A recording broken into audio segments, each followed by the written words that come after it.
ನರೇಂದ್ರ ಮೋದಿ ಅವರಿಗೆ ಭಯ ಇನ್ನಿಲ್ಲದಂತೆ ಕಾಡ್ತಾ ಇದೆ. ಈ ಭಯ ಎಷ್ಟರ ಮಟ್ಟಿಗೆ ಕಾಡ್ತಾ ಇದೆ ಅಂದರೆ, ಎಲ್ಲಿ ಇತ್ತೀಚೆಗಷ್ಟೇ ನಡೆದಂತಹ ಲೋಕಸಭೆ ಚುನಾವಣೆಯಲ್ಲಿ ಜನ ಬಿಜೆಪಿ ಪಕ್ಷವನ್ನ ತಿರಸ್ಕಾರ ಮಾಡಿ ಬಿಜೆಪಿ ಪಕ್ಷವನ್ನ ಸೋಲಿಸಿದ್ರು, ಅದೇ ರೀತಿ ಮುಂದೆಯೂ ಕೂಡ ಬಿಜೆಪಿಯನ್ನ ಸೋಲಿಸ್ಬಿಡ್ತಾರೋ ಎನ್ನುವಂತಹ ತೀವ್ರವಾದ ಭಯದಲ್ಲಿದ್ದಾರೆ ಪ್ರಧಾನಮಂತ್ರಿ ನರೇಂದ್ರ ಮೋದಿ ಅವರು. ಹೀಗಾಗಿ 2016ರಲ್ಲಿ ದಿಢೀರಂತ ಒಂದು ನಿರ್ಧಾರ ತಗೊಂಡ್ರಲ್ಲ, ಡಿಮಾನಿಟೈಸೇಷನ್, ಅದೇ ರೀತಿಯಾದಂತಹ ನಿರ್ಧಾರಗಳನ್ನು ತೆಗೆದುಕೊಳ್ಳುವ ಮೂಲಕ ಜನರನ್ನ ಓಲೈಕೆ ಮಾಡಿಕೊಳ್ಳುವಂತಹ ಪ್ರಯತ್ನವನ್ನ ಮಾಡ್ತಾ ಇದ್ದಾರೆ ಪ್ರಧಾನಮಂತ್ರಿ ನರೇಂದ್ರ ಮೋದಿ ಅವರು. 2014ರಲ್ಲಿ ಇದ್ದಂತಹ ಮೋದಿ ಮೇನಿಯಾ ಏನಿತ್ತು ದೇಶಾದ್ಯಂತ, ದೇಶ ಹಾಗೆ ವಿದೇಶಾದ್ಯಂತ ಏನು ಮೋದಿ ಮೇನಿಯಾ, ಭಾರತ ಮಾತ್ರವಲ್ಲ, ಭಾರತ ಸೇರಿದಂತೆ ಸಾಕಷ್ಟು ರಾಷ್ಟ್ರಗಳಲ್ಲಿ ಮೋದಿಯವರಿಗೆ ಸಾಕಷ್ಟು ಜನಪ್ರಿಯತೆ ಇದೆ, ಸಾಕಷ್ಟು ಅಭಿಮಾನಿಗಳಿದ್ದಾರೆ ಎನ್ನುವಂತಹ ವಿಚಾರ ಇತ್ತಲ್ಲ, ಆ ಅಲೆ ಇದೀಗ ಸಂಪೂರ್ಣವಾಗಿ ಡಿಮಿನಿಷ್ ಆಗಿದೆ, ಅಂದ್ರೆ ಮಾಯ ಆಗೋಗ್ಬಿಟ್ಟಿದೆ. ಸೊ ಇದರಿಂದಾಗಿ ಪ್ರಧಾನಮಂತ್ರಿ ನರೇಂದ್ರ ಮೋದಿ ಅವರಿಗೆ ಭಯ ಶುರುವಾಗಿದೆ. ಏನ್ ಮಾಡಿದ್ರೆ ಜನ ನನ್ನನ್ನ ಮತ್ತೆ ಒಪ್ಕೊಳ್ತಾರೆ ಎನ್ನುವಂತಹ ಲೆಕ್ಕಾಚಾರದಲ್ಲಿರುವಂತಹ ಪ್ರಧಾನಮಂತ್ರಿ ನರೇಂದ್ರ ಮೋದಿ ಅವರು ಹೇಗಾದ್ರೂ ಮಾಡಿ ನಮ್ಮ ದೇಶವಾಸಿಗಳನ್ನ ಸಮಾಧಾನ ಮಾಡಬೇಕು ಎನ್ನುವಂತಹ ನಿಟ್ಟಿನಲ್ಲಿ ಹೊಸ ಪ್ರಯತ್ನಗಳನ್ನ ಮಾಡ್ತಾ ಇದ್ದಾರೆ. ಈ ಮೂಲಕ ಪ್ರಧಾನಮಂತ್ರಿ ನರೇಂದ್ರ ಮೋದಿ ಅವರು ತಮ್ಮ ಪ್ಯಾರೆ ದೇಶವಾಸಿಗಳಿಗೆನೆ ಸಂಕಷ್ಟವನ್ನ ತಂದು ಓಡ್ತಾ ಇದ್ದಾರೆ. ಮಹಾರಾಷ್ಟ್ರದಲ್ಲಿ ನಡೆಯಲಿರುವಂತಹ ವಿಧಾನಸಭಾ ಚುನಾವಣೆಯಲ್ಲಿ ಬಿಜೆಪಿ ಸೋಲಲಿಕ್ಕೆ ಪ್ರಧಾನಮಂತ್ರಿ ನರೇಂದ್ರ ಮೋದಿ ಅವರೇ ಕಾರಣರಾಗ್ತಾರೆ ಎನ್ನುವಷ್ಟರ ಮಟ್ಟಿಗೆ ಮಹಾರಾಷ್ಟ್ರದಲ್ಲಿ ನೆರೆಟಿವ್ ಸೆಟ್ ಆಗಿದೆ. ಸೊ ಹೀಗಾಗಿ ಪ್ರಧಾನಮಂತ್ರಿ ನರೇಂದ್ರ ಮೋದಿ ಅವರು ಭಯ ಬಿದ್ದಿದ್ದಾರೆ. ಪ್ರಧಾನಮಂತ್ರಿ ನರೇಂದ್ರ ಮೋದಿ ಅವರ ನಿದ್ದೆ ಹಾಳಾಗಿದೆ, ಶಾಂತಿ ಭಂಗವಾಗಿದೆ, ಕನಸು ಭಗ್ನ ಆಗ್ತಾ ಇದೆ. ಈ ನಿಟ್ಟಿನಲ್ಲಿ ಚುನಾವಣೆ ಘೋಷಣೆ ಆಗುವುದಕ್ಕೂ ಮೊದಲೇ ಈಗಾಗಲೇ 3 ಬಾರಿ ಮಹಾರಾಷ್ಟ್ರಕ್ಕೆ ಹೋಗಿ ಬಂದಿರುವಂತಹ ಪ್ರಧಾನಮಂತ್ರಿ ನರೇಂದ್ರ ಮೋದಿ ಅವರು ಹೇಗಾದರೂ ಸರಿ ಪಕ್ಷವನ್ನು ವಿನ್ ಮಾಡಿಸಲೇಬೇಕು ಎನ್ನುವುದಕ್ಕೆ ಒಂದೊಂದು ನಿರ್ಧಾರಗಳನ್ನು ದಿಢೀರಾಗಿ ತೆಗೆದುಕೊಳ್ತಾ ಇದ್ದಾರೆ. ಲತಾ ಅವರು ಹೇಳಿದ ಹಾಗೆ ನೋಟು ನಿಷೇಧದಂತಹ ನಿರ್ಧಾರಗಳನ್ನು ಹೇಗೆ ದಿಢೀರಾಗಿ ತೆಗೆದುಕೊಂಡ್ರು, ಅದೇ ರೀತಿಯಾದಂತಹ ಕೆಲವೊಂದಿಷ್ಟು ನಿರ್ಧಾರಗಳನ್ನು ದಿಢೀರಾಗಿ ತೆಗೆದುಕೊಳ್ತಾ ಇದ್ದಾರೆ. ಅದು ಒಂದು ರಾಜ್ಯಕ್ಕೆ ಕೇಂದ್ರೀಕೃತವಾಗಿ ಸೀಮಿತವಾಗಿ, ಒಂದು ರಾಜ್ಯದ ಚುನಾವಣೆಗೆ ಸೀಮಿತವಾಗಿ ಈ ನಿರ್ಧಾರಗಳನ್ನು ಪ್ರಧಾನಮಂತ್ರಿಗಳು ತೆಗೆದುಕೊಳ್ತಾ ಇರುವಂಥದ್ದು. ಪ್ರಧಾನಮಂತ್ರಿ ನರೇಂದ್ರ ಮೋದಿ ಅವರ ಸರ್ಕಾರ ಈರುಳ್ಳಿ ಮೇಲಿನ ರಫ್ತು ಸುಂಕವನ್ನು 20% ಕಡಿತಗೊಳಿಸಿದೆ. ಅಂದರೆ 40%ರಷ್ಟಿದ್ದಂತಹ ರಫ್ತು ಸುಂಕವನ್ನು 20% ಕಡಿತಗೊಳಿಸಿರುವಂಥದ್ದು. ಯಾರಿಗಾಗ್ಬೋದು? ಈರುಳ್ಳಿ ಈ ದೇಶದ ರಾಜಕೀಯ ವ್ಯವಸ್ಥೆಯಲ್ಲಿ ಅತ್ಯಂತ ಪ್ರಮುಖ ಪಾತ್ರವನ್ನು ವಹಿಸಿದಂತಹ ಉದಾಹರಣೆ ಇದೆ. ವಿಶೇಷವಾಗಿ ಉತ್ತರ ಭಾರತದಲ್ಲಿ, ವಿಶೇಷವಾಗಿ ದೆಹಲಿಯ ರಾಜಕೀಯದಲ್ಲಿ ಈರುಳ್ಳಿಯ ಪ್ರಭಾವ ಅಷ್ಟರ ಮಟ್ಟಿಗಿದೆ. ಈಗ ನಿರ್ಮಲಾ ಸೀತಾರಾಮನ್ ಅವರು ಕೂಡ ಈ ಹಿಂದೆ ಸಂಸತ್ತಿನಲ್ಲಿ ಮಾತಾಡಬೇಕಾದ್ರೆ ಹೇಳಿದ್ದು ವೈರಲ್ ಆಗಿತ್ತು, ನಾನು ಈರುಳ್ಳಿ ತಿನ್ನುವ ಕುಟುಂಬದಿಂದ ಬಂದವಳಲ್ಲ ಅಂಥೇಳಿ. ಸೊ ವೆರಿ ಇಂಪಾರ್ಟೆಂಟ್ ವಸ್ತು ಅದು. ಹೀಗಾಗಿ ಅದರ ಇಂಪ್ಯಾಕ್ಟ್ ಅಷ್ಟರ ಮಟ್ಟಿಗಿದೆ. ಕಳೆದ 10 ವರ್ಷಗಳಲ್ಲಿ ಪ್ರಧಾನಮಂತ್ರಿ ನರೇಂದ್ರ ಮೋದಿ ಅವರ ಸರ್ಕಾರವನ್ನು ನೋಡಿದ ಈ ಪ್ಯಾರೆ ದೇಶವಾಸಿಗಳಿಗೆ ಒಂದಂತೂ ಸತ್ಯ ಸ್ಪಷ್ಟವಾಗಿ ಗೊತ್ತಾಗಿದೆ. ಏನು ಅಂತ ಹೇಳಿದ್ರೆ, ಚುನಾವಣಾ ರಾಜಕೀಯದ ಲಾಭ ಇಲ್ಲದೆ ಚುನಾವಣೆಯ ಹೊತ್ತಿನಲ್ಲಿ ಪ್ರಧಾನಮಂತ್ರಿ ನರೇಂದ್ರ ಮೋದಿ ಅವರು ಒಂದೇ ಒಂದು ನಿರ್ಧಾರ ತೆಗೆದುಕೊಳ್ಳಲ್ಲ. ರಾಜ್ಯಕ್ಕೆ ಹೋದ್ರು ಅಂತ ಹೇಳಿದ್ರೆ ಅಲ್ಲೂ ಒಂದು ಎಲೆಕ್ಷನ್ ರೀಸನ್ ಇರುತ್ತೆ, ಯಾವುದಾದ್ರೂ ಒಂದು ಉದ್ಘಾಟನೆಯನ್ನು ಮಾಡಿದ್ರು ಅಂತ ಹೇಳಿದ್ರೆ ಅಲ್ಲೂ ಕೂಡ ಒಂದು ಚುನಾವಣೆಯ ರೀಸನ್ ಇರುತ್ತೆ. ಸೊ ಈ ಈರುಳ್ಳಿ ರಫ್ತು ಮೇಲಿನ ಸುಂಕವನ್ನು ಇಳಿಸಿದ್ದರ ಹಿಂದೆಯೂ ಕೂಡ ವಿಧಾನಸಭಾ ಚುನಾವಣೆಯ ರಾಜಕೀಯ ಇರುವಂಥದ್ದು. ಇನ್ನು ಕಳೆದ ವರ್ಷ ಆಗಸ್ಟ್ನಲ್ಲಿ ಇದೇ ಪ್ರಧಾನಮಂತ್ರಿ ನರೇಂದ್ರ ಮೋದಿ ಅವರ ಸರ್ಕಾರ ಈರುಳ್ಳಿ ಬೆಳೆಗಾರರಿಗೆ ಒಂದು ಶಾಕ್ ಅನ್ನ ಕೊಟ್ಟಿತ್ತು. ಅದೇನಪ್ಪಾ ಅಂದ್ರೆ, ಈರುಳ್ಳಿಯನ್ನ ಏನು ಹೊರದೇಶಗಳಿಗೆ ಕಳಿಸ್ತಾರೆ ಅಂದ್ರೆ ರಫ್ತನ್ನ ಮಾಡಲಾಗತ್ತೆ, ಆ ರಫ್ತು ವಹಿವಾಟನ್ನೇ ನಿಲ್ಲಿಸ್ಬಿಟ್ಟಿದ್ರು, ಅಂದ್ರೆ ನಿಷೇಧ ಹೇರಿದ್ರು ರಫ್ತಿನ ಮೇಲೆ. ಸೊ ಹೀಗಾಗಿ ಈರುಳ್ಳಿ ಬೆಳೆಗಾರರು ಪ್ರಮುಖವಾಗಿ ಸಾಕಷ್ಟು ಹೊಡೆತವನ್ನ ತಿಂದಿದ್ರು. ಪ್ರಮುಖವಾಗಿ ಮಹಾರಾಷ್ಟ್ರದಲ್ಲಿ ಈರುಳ್ಳಿ ಬೆಳೆಗಾರರು ಸಾಕಷ್ಟು ಸಂಕಷ್ಟವನ್ನ ಎದುರಿಸಿದ್ರು. ತಾವು ಬೆಳೆದಂತಹ ಬೆಳೆಯನ್ನ ಹೊರದೇಶಗಳಿಗೆ ಎಕ್ಸ್ಪೋರ್ಟ್ ಮಾಡಿ ಆ ಮೂಲಕ ಸ್ವಲ್ಪ ಕಾಸನ್ನ ಮಾಡ್ಕೊಳ್ಬಹುದು ಎನ್ನುವಂತಹ ಲೆಕ್ಕಾಚಾರದಲ್ಲಿದ್ದಂತಹ ರೈತರು ಕಂಗಾಲಾಗಿದ್ರು. ಸಾಕಷ್ಟು ಜನ ಆತ್ಮಹತ್ಯೆಯನ್ನು ಕೂಡ ಮಾಡಿಕೊಂಡಿದ್ರು ಆ ಸಂದರ್ಭದಲ್ಲಿ. ಸೊ ಇದೆಲ್ಲ ಪ್ರಧಾನಮಂತ್ರಿ ನರೇಂದ್ರ ಮೋದಿ ಅವರು ತೆಗೆದುಕೊಂಡಂತಹ ಆ ನಿರ್ಧಾರದಿಂದ ಸಾಕಷ್ಟು ರೈತರು ಕೂಡ ಬಲಿಯಾಗಿದ್ರು. ಈರುಳ್ಳಿ ಬೆಲೆನೂ ಕೂಡ ಕುಸಿದಿತ್ತು. ಹಾಗೆ ರೈತರು ಆ ಮೂಲಕ ಬಿಜೆಪಿಯ ವಿರುದ್ಧ ತಿರುಗಿ ಬಿದ್ದಿದ್ರು. ಸೊ ರೈತರ ಸಿಟ್ಟಿಗೆ ಬೆಚ್ಚಿಬಿದ್ದಂತಹ ಪ್ರಧಾನಮಂತ್ರಿ ನರೇಂದ್ರ ಮೋದಿ ಸರ್ಕಾರ ಏನು ನಿಷೇಧವನ್ನ ಹೇರಿತು ಈರುಳ್ಳಿಯನ್ನ ರಫ್ತು ಮಾಡೋದಕ್ಕೆ, ಆ ನಿಷೇಧವನ್ನ ಸಂಪೂರ್ಣವಾಗಿ ತೆಗೆದುಹಾಕ್ತು ಲೋಕಸಭೆ ಚುನಾವಣೆ ನಡೆಯುವಂತಹ ಸಂದರ್ಭದಲ್ಲಿ. ಆ ಮೂಲಕ ಪ್ರಧಾನಮಂತ್ರಿ ನರೇಂದ್ರ ಮೋದಿ ಅವರ ಸರ್ಕಾರ ರೈತರ ಪರ ಇರುತ್ತೆ ಎನ್ನುವಂತಹ ಪಾಯಿಂಟ್ ಅನ್ನ ಪ್ರೂವ್ ಮಾಡೋಕೆ ಹೊರಟಿತು. ಈರುಳ್ಳಿ ಮೇಲಿದ್ದಂತಹ ರಫ್ತು ನಿಷೇಧವನ್ನ ತೆರವುಗೊಳಿಸಿದಂತಹ ಮೋದಿ ಸರ್ಕಾರ ಇದೀಗ ಮೊನ್ನೆಯಷ್ಟೇ ಈರುಳ್ಳಿ ಮೇಲೆ ಏನು 40% ಲೆವಿ ಇತ್ತು, ಆ ಲೆವಿಯನ್ನ ಇದೀಗ 20% ಅಂದ್ರೆ 20%ಗೆ ಇಳಿಕೆ ಮಾಡಿ ಪುನಃ ರೈತರ ಪರ ನಾವಿದ್ದೀವಿ ಎನ್ನುವಂತಹ ಸಂದೇಶವನ್ನ ಸಾರಿದೆ. ಸೊ ಪ್ರಧಾನಮಂತ್ರಿ ನರೇಂದ್ರ ಮೋದಿ ಅವರು ಯಾವುದೇ ನಿರ್ಧಾರವನ್ನ ತೆಗೆದುಕೊಂಡ್ರು ಕೂಡ ಅಲ್ಲಿ ರಾಜಕೀಯ ಲಾಭದ ಲೆಕ್ಕಾಚಾರ ಇರುತ್ತೆ ಎನ್ನುವಂತಹ ಮಾತನ್ನ ಏನು ಅಕ್ಷಯ್ ಅವರು ಇವಾಗ ತಾನೇ ಹೇಳಿದ್ರು. ಈ ವಿಚಾರವನ್ನ ಮಹಾರಾಷ್ಟ್ರದ ಜನತೆ ಕೂಡ ಅರ್ಥಕೊಂಡ್ರು.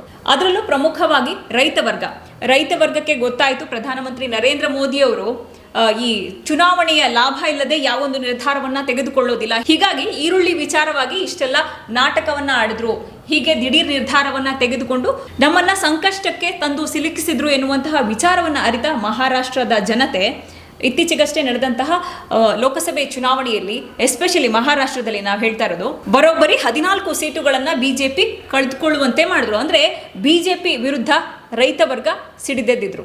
ಮಹಾರಾಷ್ಟ್ರದಲ್ಲಿ ಈ ಬಾರಿ ಬಿಜೆಪಿಗೆ ದೊಡ್ಡ ಆಘಾತ ಆಗಿತ್ತು ಲೋಕಸಭಾ ಚುನಾವಣೆಯಲ್ಲಿ. It's because of one of the core reason, Latha ಹೇಳಿದ ಹಾಗೆ ಈರುಳ್ಳಿ. ಈಗ ಸುಂಕ ಇಳಿಕೆ ಮಾಡಿದ್ದಾರೆ, 20% ಸುಂಕ ಇಳಿಕೆ ಮಾಡಿದ್ದಾರೆ. ಇದು ಯಾಕೆ ಅಂತ ಹೇಳಿದ್ರೆ ಇದು ಎಗೇನ್ ಮಹಾರಾಷ್ಟ್ರ ಎಲೆಕ್ಷನ್. ಲೋಕಸಭಾ ಚುನಾವಣೆಯಲ್ಲಿ ಬಿಜೆಪಿಯನ್ನ ಮಕಾಡೆ ಮಲಗಿಸಿ ಮೋದಿಗೆ ಸರಿಯಾಗಿ ಏಟು ಕೊಟ್ಟಿರುವಂತಹ ರೈತರು ಈಗ ವಿಧಾನಸಭಾ ಚುನಾವಣೆಯಲ್ಲೂ ಕೂಡ ಬಿಜೆಪಿ ಮತ್ತು ಮೋದಿಗೆ ಪಾಠ ಕಲಿಸುವುದಕ್ಕೆ ರೆಡಿಯಾಗಿ ನಿಂತಿದ್ದಾರೆ. ಈ ವಿಷಯ ಗೊತ್ತಾಗಿಯೇ ಪ್ರಧಾನಮಂತ್ರಿ ನರೇಂದ್ರ ಮೋದಿ ಅವರು ಸೋಲಿನ ಭಯದಲ್ಲಿ ಚುನಾವಣೆ ಘೋಷಣೆಗೂ 1 ತಿಂಗಳು ಬಾಕಿ ಇರುವ ಹಾಗೆ, ಇನ್ನೂ ಮಹಾರಾಷ್ಟ್ರಕ್ಕೆ ಚುನಾವಣೆ ಘೋಷಣೆ ಆಗಿಲ್ಲ, ಅಷ್ಟೊತ್ತಿಗಾಗಲೇ ಮೋದಿ ಅವರಿಗೆ ಈಗ ರೈತರ ಮೇಲೆ ಕರುಣೆ ಉಕ್ಕಿ ಬಂದಿದೆ. ಈರುಳ್ಳಿ ರಫ್ತು ಮೇಲಿನ ಸುಂಕವನ್ನ 20% ಕಡಿತಗೊಳಿಸಿದ್ದಾರೆ. ಭಾರತದಲ್ಲಿ ಅತ್ಯಧಿಕ ಪ್ರಮಾಣದಲ್ಲಿ ಈರುಳ್ಳಿ ಬೆಳೆಯುವಂತಹ ರಾಜ್ಯಗಳಲ್ಲಿ ಮಹಾರಾಷ್ಟ್ರ ಮೊದಲನೆಯ ಸ್ಥಾನದಲ್ಲಿದೆ. ಹೀಗಾಗಿ ಈರುಳ್ಳಿ ಕುರಿತ ಹಾಗೆ ಕೇಂದ್ರ ಸರ್ಕಾರ ತೆಗೆದುಕೊಳ್ಳುವಂತಹ ಯಾವುದೇ ನಿರ್ಧಾರವಾದರೂ ಮಹಾರಾಷ್ಟ್ರದ ಈರುಳ್ಳಿ ಬೆಳೆಗಾರರಿಗೆ ಅಥವಾ ರೈತರಿಗೆ ಅದರ ಆಘಾತ ದೊಡ್ಡ ಮಟ್ಟದಲ್ಲಿ ತಟ್ಟುತ್ತೆ. ಒಂದು, ರಫ್ತು ನಿಷೇಧ ಕಳೆದ ವರ್ಷ ಆಗಸ್ಟ್ನಲ್ಲಿ ಇಂಪೋಸ್ ಆಗಿರುವಂಥದ್ದು. ರಫ್ತು ನಿಷೇಧ ಅಂದ್ರೆ ಏನು? ಲತಾ ಅವರು ಹೇಳಿದ ಹಾಗೆ ಹೊರದೇಶಗಳಿಗೆ ಮಾರಾಟ ಮಾಡೋ ಹಾಗೆ ಇಲ್ಲ, ದೇಶೀಯ ಮಾರುಕಟ್ಟೆಯಲ್ಲೇ ಮಾಡಬೇಕು. ಲೋಕಸಭಾ ಚುನಾವಣೆಯಲ್ಲಿ ರಫ್ತು ನಿಷೇಧವನ್ನು ತೆಗೆದು, ಅಂದರೆ ನೀವು ರಫ್ತು ಮಾಡ್ಬೋದು ಅಂತ ಹೇಳಿದ್ರು, ಬಟ್ 40% ಲೆವಿ, 40% ಲೆವಿ ಅಂತ ಹೇಳಿದ್ರೆ ರಫ್ತಿಗೆ ಅನುಮತಿ ಕೊಟ್ಟರು ಕೂಡ ರಫ್ತು ಮಾಡೋಕ್ಕಾಗದ ಪರಿಸ್ಥಿತಿ. ಸೊ ಎರಡಕ್ಕೂ ಕೂಡ ಕರೆಕ್ಟಾಗಿ ಜನ ಪಾಠ ಕಲಿಸಿದ ಮೇಲೆ ಈಗ 20ಕ್ಕೆ ಇಳಿಸ್ಬಿಟ್ಟಿದ್ದಾರೆ ಸುಂಕವನ್ನು. ಸೊ ಈಗ ರೈತರು ಸ್ವಲ್ಪ ನಿರಾಳ ಆಗಬಹುದು. ಮಹಾರಾಷ್ಟ್ರದಲ್ಲಿ ಈ ಈರುಳ್ಳಿ ಎಷ್ಟರ ಮಟ್ಟಿಗೆ ಪ್ರಭಾವವನ್ನ ಬೀರಿತ್ತು ಅಂದ್ರೆ ಇತ್ತೀಚೆಗಷ್ಟೇ, ಅಂದ್ರೆ ಕಳೆದ ತಿಂಗಳು ಮಹಾರಾಷ್ಟ್ರದ ಉಪಮುಖ್ಯಮಂತ್ರಿ ಅಜಿತ್ ಪವಾರ್ ಅವರು ಚುನಾವಣಾ ಯಾತ್ರೆಯನ್ನ ಆರಂಭಿಸಿದ್ರು. ಆ ಟೈಮ್ನಲ್ಲಿ ಬಹಿರಂಗವಾಗಿ ರೈತರ ಕ್ಷಮೆ ಕೇಳಿದ್ರು. ನಾವು ಈರುಳ್ಳಿಯ ರಫ್ತನ್ನ ನಿಷೇಧ ಮಾಡಿ ದೊಡ್ಡ ತಪ್ಪನ್ನ ಮಾಡಿದ್ವಿ, ದಯವಿಟ್ಟು ನಮ್ಮನ್ನ ಕ್ಷಮಿಸಿ, ಇಂತಹ ತಪ್ಪನ್ನ ನಾವು ಯಾವತ್ತೂ ಮಾಡೋದಿಲ್ಲ. ಈರುಳ್ಳಿಯ ರಫ್ತಿನ ನಿಷೇಧದಿಂದಾಗಿ ರೈತರು ತುಂಬಾನೇ ಸಂಕಷ್ಟಕ್ಕೆ ಈಡಾಗಿದ್ರು. ಸೊ ಇನ್ಯಾವತ್ತೂ ಈರುಳ್ಳಿಯ ನಿಷೇಧವನ್ನೇ ಮಾಡಲ್ಲ ಎನ್ನುವಂತಹ ವಾಗ್ದಾನವನ್ನು ಕೂಡ ಅಜಿತ್ ಪವಾರ್ ಅವರು ಕೊಟ್ಟಿದ್ರು. ಸೊ ಇದು ಈರುಳ್ಳಿ ಕತೆ ಆದ್ರೆ, ಅಂದ್ರೆ ಈರುಳ್ಳಿಯ ಸುಂಕವನ್ನ ಇಳಿಸಿದ್ರು. ಸೊ ಸ್ವಲ್ಪ ಮಟ್ಟಿಗೆ ರೈತರು ನಿರಾಳರಾಗಿದ್ದಾರೆ ಅನ್ಕೋಬಹುದು. ಇನ್ನು ಅಡುಗೆ ಎಣ್ಣೆ ವಿಚಾರಕ್ಕೆ ಬಂದ್ರೆ, ಖಾದ್ಯ ತೈಲದ ಆಮದಿನ ಸುಂಕ ಅಂದ್ರೆ ಇಂಪೋರ್ಟ್ ಡ್ಯೂಟಿ ಮೇಲೆ ಮತ್ತೆ ಪ್ರಧಾನಮಂತ್ರಿ ನರೇಂದ್ರ ಮೋದಿ ಅವರ ಸರ್ಕಾರದ ಕಣ್ಣು ಬಿದ್ದಿದೆ. ಹೀಗಾಗಿ ಇಂಪೋರ್ಟ್ ಡ್ಯೂಟಿ ಏನಿದೆ ಅದನ್ನ ಏರಿಕೆ ಮಾಡಿ ಪ್ರಧಾನಮಂತ್ರಿ ನರೇಂದ್ರ ಮೋದಿ ಅವರ ಸರ್ಕಾರ ನಿರ್ಧಾರವನ್ನ ತೆಗೆದುಕೊಂಡಿದೆ. ಸೊ ಇಂಪೋರ್ಟ್ ಡ್ಯೂಟಿಯನ್ನ ಏನು ಏರಿಕೆ ಮಾಡಿದ್ದಾರೆ ಪ್ರಧಾನಮಂತ್ರಿ ನರೇಂದ್ರ ಮೋದಿ ಅವರು, ಅದರಿಂದ ಮತ್ತೆ ಇಲ್ಲಿ ಜನಸಾಮಾನ್ಯರಿಗೆ ತೊಂದರೆ ಉಂಟಾಗ್ತಾ ಇದೆ. ಒಂದ್ ಕಡೆ ರೈತ ವರ್ಗವನ್ನ ಮೆಚ್ಚಿಸುವಂತಹ ಸಲುವಾಗಿ ಇಂಪೋರ್ಟ್ ಡ್ಯೂಟಿಯನ್ನ ಏರಿಕೆ ಮಾಡಿದ್ದಾರೆ. ಅಂದ್ರೆ ಇದರ ಲಾಭ ನೇರವಾಗಿ ರೈತ ವರ್ಗಕ್ಕೆ ಮಾತ್ರ ಆಗತ್ತೆ. And at the same time ಜನಸಾಮಾನ್ಯರಿಗೆ ಅಡುಗೆ ಎಣ್ಣೆ ಏನು ಖರೀದಿ ಮಾಡ್ತಾ ಇದ್ರು ಪ್ರತಿ ಕೆಜಿಗೆ 120 ರೂಪಾಯಿ 130 ರೂಪಾಯಿ ಕೊಟ್ಟು, ಅದು ಲೀಟರ್ಗೆ 30 ರಿಂದ 40 ರೂಪಾಯಿ ಹೆಚ್ಚಿಗೆ ಕೊಟ್ಟು 1 ಲೀಟರ್ ಅಡುಗೆ ಎಣ್ಣೆಯನ್ನ ಖರೀದಿ ಮಾಡುವಂತಹ ಪರಿಸ್ಥಿತಿ ಎದುರಾಗಿದೆ. ಸೊ ಇಲ್ಲಿ ಡೈರೆಕ್ಟ್ ಎಫೆಕ್ಟ್ ಗ್ರಾಹಕರು ಅಂದ್ರೆ ಜನಸಾಮಾನ್ಯರ ಮೇಲೆ ತಟ್ತಾ ಇದೆ. ತಾಳೆ ಎಣ್ಣೆ ಅಂದ್ರೆ ಪಾಮ್ ಆಯಿಲ್, ಹಾಗೆ ಸೂರ್ಯಕಾಂತಿ ಸನ್ಫ್ಲವರ್ ಆಯಿಲ್, ಹಾಗೆ ಸೋಯಾ ಎಣ್ಣೆ, ಈ ಎಲ್ಲ ಎಣ್ಣೆ ಸೇರಿದಂತೆ ಖಾದ್ಯ ತೈಲ ಆಮದಿನ ಮೇಲಿನ ಸುಂಕವನ್ನ 20% ಏರಿಕೆಯನ್ನ ಮಾಡಲಾಗಿದೆ. ಸಂಸ್ಕರಿಸಿದ ಖಾದ್ಯ ತೈಲಗಳ ಮೇಲಿನ ಆಮದು ಸುಂಕವನ್ನ 32.5% ಏರಿಕೆ ಮಾಡಲಾಗಿದೆ. ಇನ್ನು ಖಾದ್ಯ ತೈಲದ ವಿಚಾರವಾಗಿ ಯಾಕೆ ನರೇಂದ್ರ ಮೋದಿ ಅವರು ಈ ನಿರ್ಧಾರವನ್ನು ತೆಗೆದುಕೊಂಡಿದ್ದಾರೆ ಅಂದ್ರೆ, ವಿಶ್ವಾದ್ಯಂತ ಖಾದ್ಯ ತೈಲಗಳನ್ನ ಆಮದು ಮಾಡಿಕೊಳ್ಳುವಂತಹ ರಾಷ್ಟ್ರಗಳ ಪೈಕಿ ಭಾರತ ದೇಶ ಮೊದಲ ಸ್ಥಾನದಲ್ಲಿದೆ. ಹಾಗಾದ್ರೆ ಈಗ ಇದ್ದಕ್ಕಿದ್ದ ಹಾಗೆ ಮೋದಿಯವರ ಸರ್ಕಾರ ಅಡುಗೆ ಎಣ್ಣೆ ಮೇಲಿನ ಸುಂಕವನ್ನ ಹೆಚ್ಚಳ ಮಾಡಿದ್ದು ಯಾಕೆ? ಅಗೇನ್ ಇಲ್ಲಿ ಕಾರಣ ಮಹಾರಾಷ್ಟ್ರದ ಎಲೆಕ್ಷನ್. ಅಡುಗೆ ಎಣ್ಣೆ ಮೇಲಿನ ಇಂಪೋರ್ಟ್ ಡ್ಯೂಟಿಯನ್ನ ಹೆಚ್ಚಳ ಮಾಡಿದ್ರೆ ಹೊರಗಡೆಯಿಂದ ಏನು ಇಂಪೋರ್ಟ್ ಮಾಡಲಾಗುತ್ತೆ ಎಣ್ಣೆ, ಅದರ ಮೇಲೆ ಅವಲಂಬನೆ ಕಡಿಮೆ ಆಗುತ್ತೆ. ಸೊ ದಟ್ ನಮ್ಮ ದೇಶದಲ್ಲಿ ಉತ್ಪಾದನೆಯಾಗುವಂತಹ ಅಡುಗೆ ಎಣ್ಣೆ ಮೇಲೆ ಅವಲಂಬಿತರಾಗುವಂತಹ ಅನಿವಾರ್ಯತೆ ಸೃಷ್ಟಿಯಾಗುತ್ತೆ. ಅಂದ್ರೆ ಕಚ್ಚಾ ವಸ್ತುಗಳಾದಂತಹ ಸೋಯಾಬೀನ್ ಆಗಿರ್ಬೋದು ಅಥವಾ ಸನ್ಫ್ಲವರ್ ಸೀಡ್ಸ್ ಇರ್ಬೋದು, ಅಂದ್ರೆ ಸೂರ್ಯಕಾಂತಿ ಇರ್ಬೋದು ಅಥವಾ ತಾಳೆ ಎಣ್ಣೆ ಆಗಿರ್ಬೋದು, ಈ ಎಲ್ಲ ಕಚ್ಚಾ ವಸ್ತುಗಳನ್ನು ಬೆಳೆಯುವಂತಹ ರೈತರಿಗೆ ಇದರಿಂದ ಲಾಭವಾಗುತ್ತೆ ಎನ್ನುವಂತಹ ದೃಷ್ಟಿಯಿಂದ ಪ್ರಧಾನಮಂತ್ರಿ ನರೇಂದ್ರ ಮೋದಿ ಅವರು ಇದೀಗ ಆಮದು ಸುಂಕವನ್ನ ಹೆಚ್ಚಿಗೆ ಮಾಡಿದ್ದಾರೆ. ಸೊ ಮಹಾರಾಷ್ಟ್ರ ವಿಧಾನಸಭೆ ಚುನಾವಣೆಯಲ್ಲಿ ರಾಜಕೀಯ ಲಾಭ ಪಡೆಯೋದಕ್ಕೋಸ್ಕರ ಇದೀಗ ದೇಶಾದ್ಯಂತ ಗ್ರಾಹಕರು ಸಂಕಷ್ಟವನ್ನ ಅನುಭವಿಸಬೇಕಾಗುತ್ತೆ, ಅವರ ಜೇಬಿಗೆ ಕತ್ತರಿ ಬಿದ್ದಿದೆ. ಸೊ ಯಾಕೆ ಈ ನಿರ್ಧಾರಗಳೆಲ್ಲ ಮಹಾರಾಷ್ಟ್ರ ಎಲೆಕ್ಷನ್ಗೆ ಕನೆಕ್ಟೆಡ್ ಆಗ್ತಾ ಇದೆ ಅಂತ ಹೇಳಿದ್ರೆ, ಸೂರ್ಯಕಾಂತಿ ಬೆಳೆಯುವಂತಹ ಎರಡನೆಯ ಪ್ರಮುಖ ರಾಜ್ಯ ಅದು ಕೂಡ ಮಹಾರಾಷ್ಟ್ರ. ಸೋಯಾಬೀನ್ ಉತ್ಪಾದನೆಯಲ್ಲಿ ಪ್ರಮುಖ ಎರಡನೆಯ ರಾಜ್ಯ ಮಹಾರಾಷ್ಟ್ರ. ಮಹಾರಾಷ್ಟ್ರದಲ್ಲಿ ಈಗಾಗಲೇ ಬಂದಿರುವಂತಹ ಕೆಲವು ಸಮೀಕ್ಷೆಗಳ ಪ್ರಕಾರ ಈರುಳ್ಳಿ ಬೆಳೆಯುವಂತಹ ಮಹಾರಾಷ್ಟ್ರದ ಪ್ರದೇಶಗಳಲ್ಲಿ ಬಿಜೆಪಿ ಮತ್ತು ನರೇಂದ್ರ ಮೋದಿ ಅವರ ವಿರುದ್ಧ ತೀವ್ರ ಸ್ವರೂಪದ ಆಡಳಿತ ವಿರೋಧಿ ಅಲೆ ಇದೆ. ಒಂದು ವೇಳೆ ಮಹಾರಾಷ್ಟ್ರದಲ್ಲಿ ಒಂದು ವೇಳೆ ಮಹಾಯುತಿ ಮೈತ್ರಿಕೂಟ ಒಂದು ವೇಳೆ ಅಥವಾ NDA ಮೈತ್ರಿಕೂಟ ಒಂದು ವೇಳೆ ಸೋತರೆ ಅದಕ್ಕೆ ಕಾರಣವೇ ಮೋದಿ ಮತ್ತೆ ಬಿಜೆಪಿ ಎನ್ನುವಂಥ ಮಾತಿದೆ ಮಹಾರಾಷ್ಟ್ರದಲ್ಲಿ ಈಗ ಸದ್ಯಕ್ಕೆ ಬರ್ತಿರುವಂತಹ ಅಪ್ಡೇಟ್ಗಳ ಪ್ರಕಾರ. ಸೊ ಒಂದು ಕಡೆ ಈರುಳ್ಳಿ ಬೆಳೆಯುವಂತಹ ಪ್ರಮುಖ ರಾಜ್ಯಗಳಲ್ಲಿ ಮಹಾರಾಷ್ಟ್ರ ಒಂದು, ಸೂರ್ಯಕಾಂತಿ ಬೆಳೆಯುವಂತಹ ಪ್ರಮುಖ ರಾಜ್ಯಗಳಲ್ಲಿ ಮಹಾರಾಷ್ಟ್ರ ಒಂದು, ಸೋಯಾಬೀನ್ ಬೆಳೆಯುವಂತಹ ಪ್ರಮುಖ ರಾಜ್ಯಗಳಲ್ಲಿ ಮಹಾರಾಷ್ಟ್ರ ಒಂದು. ಆ ಮಹಾರಾಷ್ಟ್ರದ ಆ ಬೆಳೆಗಳನ್ನು ಬೆಳೆಯುವಂಥ ಆ ಮಹಾರಾಷ್ಟ್ರದ ಆ ಬೆಲ್ಟ್, ಆ ಪ್ರದೇಶಗಳೆಲ್ಲ ಆದ್ಯಂತ ಬಿಜೆಪಿಯ ವಿರುದ್ಧ ತೀವ್ರ ಸ್ವರೂಪದ ಆಡಳಿತ ವಿರೋಧಿ ಅಲೆ ಇರುವಂಥದ್ದು. ಸೊ ಈಗ ನಾವು ನಿರ್ಧಾರವನ್ನು ತೆಗೆದುಕೊಳ್ಳದೆ ಹೋದರೆ, ಎಲೆಕ್ಷನ್ಗಿಂತ ಮುಂಚೆ ತೆಗೆದುಕೊಳ್ಳದೆ ಹೋದರೆ ನಮಗೆ ಹೊಡೆತ ಬೀಳುತ್ತೆ ಅನ್ನುವಂತಹ ಗ್ಯಾರಂಟಿ ಗೊತ್ತಾಗಿ ಮೋದಿಯವರು ಈ ನಿರ್ಧಾರವನ್ನು ಈಗ ತೆಗೆದುಕೊಂಡಿರುವಂಥದ್ದು. ಈರುಳ್ಳಿ, ಸೂರ್ಯಕಾಂತಿ, ಪಾಮ್ ಆಯಿಲು, ಸೋಯಾಬೀನ್ ಈ ವಿಚಾರ ಆಯಿತು. ಇನ್ನು ಬಾಸ್ಮತಿ ಅಕ್ಕಿಯ ವಿಚಾರದಲ್ಲೂ ಕೂಡ ಪ್ರಧಾನಮಂತ್ರಿ ನರೇಂದ್ರ ಮೋದಿ ಅವರ ಸರ್ಕಾರ ಎಕ್ಸ್ಪೋರ್ಟ್ ಮೇಲೆ ಏನು ಕೆಲವೊಂದಿಷ್ಟು ಸುಂಕ ಇತ್ತು ಅದನ್ನು ಕೂಡ ಈಗ ತೆಗೆದುಹಾಕಿರುವಂಥದ್ದು. ಯಾಕೆ ಅಂತ ಹೇಳಿದ್ರೆ, ಬಾಸ್ಮತಿ ಅಕ್ಕಿಯನ್ನು ಬೆಳೆಯುವಂತಹ ಪ್ರಮುಖ ರಾಜ್ಯಗಳಲ್ಲಿ ಹರಿಯಾಣ ಕೂಡ ಒಂದು. ಸೊ ಅಲ್ಲೂ ಕೂಡ ವಿಧಾನಸಭೆ ಚುನಾವಣೆ ನಡೀತಿದೆ, ಅಲ್ಲೂ ಕೂಡ ರೈತರನ್ನು ಓಲೈಕೆ ಮಾಡ್ಕೋಬೇಕು. ಹರಿಯಾಣದಲ್ಲೂ ಕೂಡ ಹೆವಿ ಆಂಟಿಂಗ್ MNC ಇದೆ ಬಿಜೆಪಿಯ ವಿರುದ್ಧ. ಸೊ ಸಮಾಧಾನ ಪಡಿಸಲಿಲ್ಲ ಈಗ ಅಂತ ಹೇಳಿದ್ರೆ ಎಲೆಕ್ಷನ್ ಟೈಮ್ನಲ್ಲಿ ಜನ EVMನಲ್ಲಿ ಬಿಜೆಪಿ ವಿರುದ್ಧ ಯಾರಿಗೆ ವೋಟ್ ಹಾಕಬೇಕು ಅವರಿಗೆ ವೋಟ್ ಹಾಕಿ ಬಿಜೆಪಿಯನ್ನು ಸೋಲಿಸ್ತಾರೆ ಎನ್ನುವಂತಹ ಭಯ ನರೇಂದ್ರ ಮೋದಿ ಅವರನ್ನು ಮತ್ತು ಬಿಜೆಪಿಯವರನ್ನು ಕಾಡ್ತಾ ಇರೋದರಿಂದಾಗಿ ಲಾಸ್ಟ್ ಮೂಮೆಂಟಿಗೆ ನೋಟು ನಿಷೇಧದ ಥರದ ದಿಢೀರ್ ನಿರ್ಧಾರಗಳನ್ನು ನರೇಂದ್ರ ಮೋದಿ ಅವರ ಸರ್ಕಾರ ತೆಗೆದುಕೊಂಡಿದೆ. ಅಡುಗೆ ಎಣ್ಣೆ ಮೇಲಿನ ಆಮದು ಸುಂಕ ಏನಿದೆ ಅದನ್ನ ಹೆಚ್ಚಿಸುವ ಮೂಲಕ ಇದೀಗ ಪ್ರಧಾನಮಂತ್ರಿ ನರೇಂದ್ರ ಮೋದಿ ಅವರು ಜನಸಾಮಾನ್ಯರಿಗೆ ಬರೆಯನ್ನ ಎಳೆದಿದ್ದಾರೆ. ಇನ್ನು ಈ ಪ್ರಮುಖವಾಗಿ ತಾಳೆ ಎಣ್ಣೆ ಏನಿದೆ, ತಾಳೆ ಎಣ್ಣೆಯಿಂದನೇ ಸಾಕಷ್ಟು ಕಾಸ್ಮೆಟಿಕ್ಸ್ ಅಂದ್ರೆ ಸೌಂದರ್ಯ ವರ್ಧಕಗಳನ್ನ ತಯಾರು ಮಾಡಲಾಗುತ್ತೆ. ಸೊ ಹೆಣ್ಣು ಮಕ್ಕಳು ಹೆಚ್ಚಾಗಿ ಬಳಸುವಂತಹ ಸೌಂದರ್ಯ ವರ್ಧಕಗಳು ಅಂದ್ರೆ ಕಾಸ್ಮೆಟಿಕ್ಸ್ ನ ರೇಟ್ಗಳು ಕೂಡ 20% ಹೆಚ್ಚಿಗೆ ಆಗಿದೆ ದೇಶದಲ್ಲಿ. ಕಾಸ್ಮೆಟಿಕ್ಸ್ ಮಾತ್ರ ಅಲ್ಲ, ಸೋಪುಗಳ ರೇಟು ಕೂಡ ನಮ್ಮ ದೇಶದಲ್ಲಿ ಹೆಚ್ಚಳವಾಗಿದೆ. ಸೊ ಪ್ರಧಾನಮಂತ್ರಿ ಅವರು ಏನು ದೇಶದ ಪ್ರಮುಖ ನಿರ್ಧಾರವನ್ನ ತೆಗೆದುಕೊಳ್ಳುವಂತಹ ವ್ಯಕ್ತಿ ಆಗಿರ್ತಾರೆ. ಸೊ ಇಂತಹ ನಿರ್ಧಾರಗಳನ್ನು ತೆಗೆದುಕೊಳ್ಳುವಂತಹ ಟೈಮ್ನಲ್ಲಿ ತಮ್ಮ ವಿವೇಚನೆಯನ್ನ ಸರಿಯಾಗಿ ಬಳಕೆ ಮಾಡಿಕೊಳ್ಬೇಕು. ತಾವು ತೆಗೆದುಕೊಳ್ಳುವಂತಹ ನಿರ್ಧಾರದಿಂದ ಎಷ್ಟು ಜನಕ್ಕೆ ಲಾಭವಾಗುತ್ತೆ, ಎಷ್ಟು ಜನಕ್ಕೆ ನಷ್ಟವಾಗುತ್ತೆ ಎನ್ನುವಂತಹ ಲೆಕ್ಕಾಚಾರವನ್ನ ಮಾಡಬೇಕೇ ಹೊರತು ನಮ್ಮ ಪಕ್ಷಕ್ಕೆ ಎಷ್ಟು ನಷ್ಟ ಆಗುತ್ತೆ, ನಮ್ಮ ಪಕ್ಷಕ್ಕೆ ಎಷ್ಟು ಹೊಡೆತ ಬೀಳತ್ತೆ ನಾನು ತೆಗೆದುಕೊಳ್ಳುವಂತಹ ನಿರ್ಧಾರದಿಂದ ಎನ್ನುವಂತಹ ಆಲೋಚನೆ ಇದೆಯಲ್ಲ, ಅದು ವೈಯಕ್ತಿಕವಾಗಿ ಪ್ರಧಾನಮಂತ್ರಿ ನರೇಂದ್ರ ಮೋದಿ ಅವರ ವರ್ಚಸ್ಸಿಗೆ ಧಕ್ಕೆ ತರುವುದರ ಜೊತೆಗೆ ದೇಶದ ಜನತೆಯ ಮೇಲೆ ಕೂಡ ನೇರವಾದಂತಹ ಪರಿಣಾಮವನ್ನ ಬೀರತ್ತೆ. ಅದು ದೇಶದ ಆರ್ಥಿಕತೆಯ ಮೇಲೂ ಕೂಡ ಪರಿಣಾಮವನ್ನ ಬೀರತ್ತೆ ಅನ್ನೋದನ್ನ ಪ್ರಧಾನಮಂತ್ರಿ ನರೇಂದ್ರ ಮೋದಿ ಅವರು ಅರ್ಥಕೋಬೇಕು. ಇಲ್ಲಿ ಪ್ರಮುಖ ಅಂಶ ಲತಾ, ಇಲ್ಲಿ ಇನ್ಕನ್ಸಿಸ್ಟೆನ್ಸಿ ಇದೆ. ಇನ್ಕನ್ಸಿಸ್ಟೆನ್ಸಿ ಅಂತ ಹೇಳಿದ್ರೆ, ಈಗ ಕಳೆದ ವರ್ಷ ಆಗಸ್ಟ್ನಲ್ಲಿ ಈರುಳ್ಳಿ ಮೇಲೆ ರಫ್ತು ಸಂಪೂರ್ಣ ನಿಷೇಧ, ಅಂದರೆ ಹೊರಗಡೆ ಕೊಡೋವಾಗೇ ಇಲ್ಲ.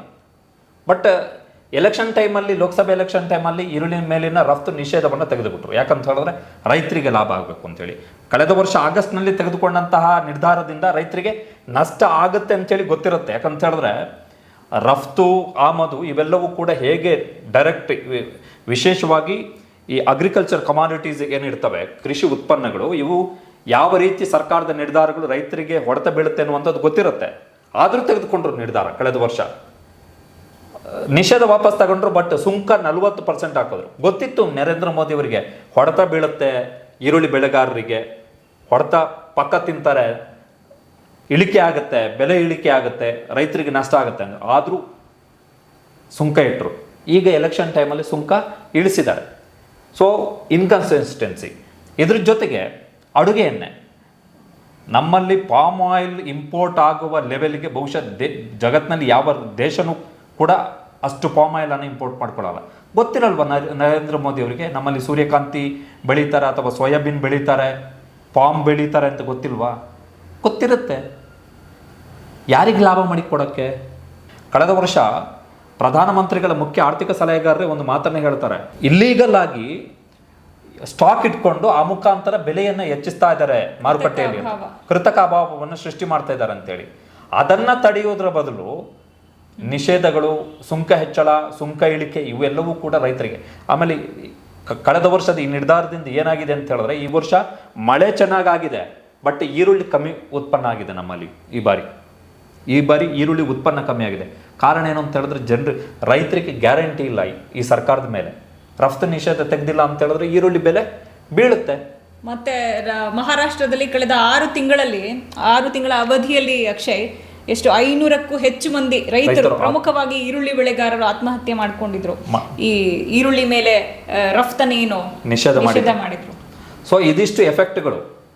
ಸೊ ಲಾಸ್ಟ್ ಮೂಮೆಂಟ್ಗೆ ಎಲೆಕ್ಷನ್ ಟೈಮಲ್ಲಿ ಬಂದು ರೈತರಿಗೆ ನಾವು ನಿಮಗೆ ಲಾಭ ಮಾಡಿ ಕೊಟ್ಟಿದ್ದೀವಿ ಅಂತ ಹೇಳಿದ್ರೆ ರೈತರಿಗಂತೂ ಖಂಡಿತ ಲಾಭ ಆಗಲ್ಲ ಇದರಿಂದ. ಈಗ ಸಡನ್ ಆಗಿ ರೈತರು ಏನು ಪ್ರೈಸ್ ಸ್ಟೆಬಿಲಿಟಿ ಅಂತ ಇರುತ್ತೆ, ಆಮೇಲೆ ಕೇಂದ್ರ ಸರ್ಕಾರದಲ್ಲಿ ಪ್ರೈಸ್ ಸ್ಟೆಬಿಲಿಟಿ ಫಂಡ್ ಅಂತಲೇ ಇರುತ್ತೆ, ಅದರಲ್ಲಿ ಈರುಳ್ಳಿ ಕೂಡ ಒಂದು.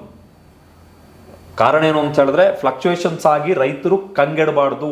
ಈ ವರ್ಷ ಈರುಳ್ಳಿ ಬೆಳೆದಂತಹ ರೈತ ನೆಕ್ಸ್ಟ್ ಇಯರ್ ನಾನು ಈರುಳ್ಳಿ ಬೆಳಿಬೇಕೋ ಬೇಡವೋ ಎನ್ನುವಂಥ ದ್ವಂದ್ವದಲ್ಲಿ ಇರಬಾರ್ದು. ಸೂರ್ಯಕಾಂತಿ ಬೆಳೆದಂತಹ ರೈತ ಮುಂದೆ ಅದೇ ಬೆಳೆಯನ್ನು ಕಂಟಿನ್ಯೂ ಮಾಡಬೇಕಾ ಮಾಡಬಾರ್ದು ಎನ್ನುವಂಥ ದ್ವಂದ್ವದಲ್ಲಿ ಇರಬಾರ್ದು. ಆತನಿಗೆ ಒಂದು ಗ್ಯಾರಂಟಿ ಇರಬೇಕು ಅಂತ ಹೇಳಿ ಇರುತ್ತೆ, ನಿಯಮ, ಒಂದು ನೀತಿ ಅಂತ ಇರುತ್ತೆ. ಅದು ಬೇಕಾಗಿಲ್ಲ ಅವ್ರಿಗೆ. ಬರ್ತಾರೆ ಎಲೆಕ್ಷನ್ ಟೈಮಲ್ಲಿ ಈ ನಿರ್ಧಾರಗಳನ್ನು ತೆಗೆದುಕೊಳ್ತಾರೆ. ಯಾರಿಗೋಸ್ಕರ? It is only because for Maharashtra election. But ಹೊಡೆತ ತಿಂದಿದ್ದಿಲ್ಲ. ಲತಾ ಹೇಳದ ಹಾಗೆ ಈಗ ಲೀಟರಿಗೆ ಅಡುಗೆ ಎಣ್ಣೆಯ ಬೆಲೆ 30ರಿಂದ 40 ರೂಪಾಯಿ ಹೆಚ್ಚಳ ಆಗಿಬಿಟ್ರೆ ಅದರ ಹೊಡೆತ ತಿನ್ನುವಂಥದ್ದು ಯಾರು? ಎಗೇನ್ ಜನಸಾಮಾನ್ಯರೇ ಹೊಡೆತ ತಿನ್ನುವಂಥದ್ದು. ಈರುಳ್ಳಿ ರೇಟ್ ಜಾಸ್ತಿ ಆದರೂ ಕೂಡ ಜನಸಾಮಾನ್ಯರೇ ಹೊಡೆತ ತಿನ್ನುವಂಥದ್ದು. So it's only for Maharashtra election. ಅಲ್ಲಿ ಗೆಲ್ಲಬೇಕು. ದೇಶದ ಉಳಿದ ಭಾಗದ ಜನ ಏನು ಬೇಕಾದರೂ ಮಾಡ್ಕೊಳ್ಳಿ ಅನ್ನುವಂಥ ಲೆಕ್ಕಾಚಾರದಲ್ಲಿ ನರೇಂದ್ರ ಮೋದಿ ಅವರು ಇದ್ದಾರೆ. ಹೇಗೆ ಹಿಂದುತ್ವವನ್ನು ತಮಗೆ ಬೇಕಾದ ಹಾಗೆ, ತಮಗೆ ಬೇಕಾದ ರೀತಿಯಲ್ಲಿ ವ್ಯಾಖ್ಯಾನ ಮಾಡಿಕೊಂಡು BJPಯವರು, ನರೇಂದ್ರ ಮೋದಿ ಅವರು ಅದನ್ನು ಜನರ ಬಳಿಗೆ ತೆಗೆದುಕೊಂಡು ಹೋಗಿ ಮತಗಳನ್ನು ಕೇಳ್ತಾರೋ, ಅದೇ ರೀತಿ ರೈತರ ವಿಚಾರ ಕೂಡ ಎಷ್ಟು ಮಟ್ಟಿಗೆ ಆಟ ಆಡ್ತಿದ್ದಾರೆ ನೋಡಿ. ಒಂದು ವರ್ಷದಲ್ಲಿ 3 ನಿರ್ಧಾರಗಳು ಈರುಳ್ಳಿ ಬಗ್ಗೆ, ವಿಶ್ವನಾಯಕನ ಕಡೆಯಿಂದ ಈರುಳ್ಳಿ ಬಗ್ಗೆ 1 ವರ್ಷದಲ್ಲಿ 3 ನಿರ್ಧಾರಗಳು. ಪಾಪ ರೈತರು ಏನು ಮಾಡಬೇಕು? ನರೇಂದ್ರ ಮೋದಿ ಅವರು ಈ ನೋಟು ನಿಷೇಧ ಆದ ಬಳಿಕ ಮತ್ತು ಈ ಕೋವಿಡ್ ಟೈಮಲ್ಲಿ ರಾತ್ರಿ 8 ಗಂಟೆಗೆಲ್ಲ ಬಂದು ಭಾಷಣ ಅಂಥೇಳಿ. ಸೊ ಜನ ಭಯದಿಂದ, ಕಾತರದಿಂದ ಏನು ಅನೌನ್ಸ್ ಮಾಡ್ತಾರಪ್ಪ ಅಂಥೇಳಿ, ಅದೇ ಥರದ ಭಯ ಬಹುಶಃ ರೈತರನ್ನು ಕೂಡ ಕಾಡಲಿಕ್ಕೆ ಶುರುವಾಗಿದೆ ಈ ಸರ್ಕಾರದ ಅವಧಿಯಲ್ಲಿ. ಸೊ ಇಲ್ಲಿ ನಮ್ಮ ದೇಶದ ಜನರಿಗೆ ಕಾಡುವಂಥದ್ದು ಈ ಪ್ರೈಸ್ ಸ್ಟೆಬಿಲಿಟಿಗಿನ ಪ್ರಧಾನಮಂತ್ರಿ ನರೇಂದ್ರ ಮೋದಿ ಅವರು ತೆಗೆದುಕೊಳ್ಳುವಂತಹ ಡಿಸಿಷನ್ನಲ್ಲಿ ಸ್ಟೆಬಿಲಿಟಿ ಇದ್ರೆ ನಾವು ಎಷ್ಟೋ ಉಸಿರಾಡಬಹುದು ಎನ್ನುವಂತಹ ನಿಲುವಿಗೆ ಬಂದ್ಬಿಟ್ಟಿದ್ದಾರೆ ನಮ್ಮ ದೇಶದ ಜನ. ಕರೆಕ್ಟ್ ಲತಾ. ಪ್ರೈಸ್ ಸ್ಟೆಬಿಲಿಟಿಗಿಂತಲೂ ಕೂಡ ನಿರ್ಧಾರಗಳಲ್ಲಿ ಸ್ಥಿರತೆ ಬೇಕು. ನಿರ್ಧಾರಗಳಲ್ಲೇ ಸ್ಥಿರತೆ ಇಲ್ಲ ಪ್ರಧಾನಮಂತ್ರಿ ನರೇಂದ್ರ ಮೋದಿ ಅವರಿಗೆ.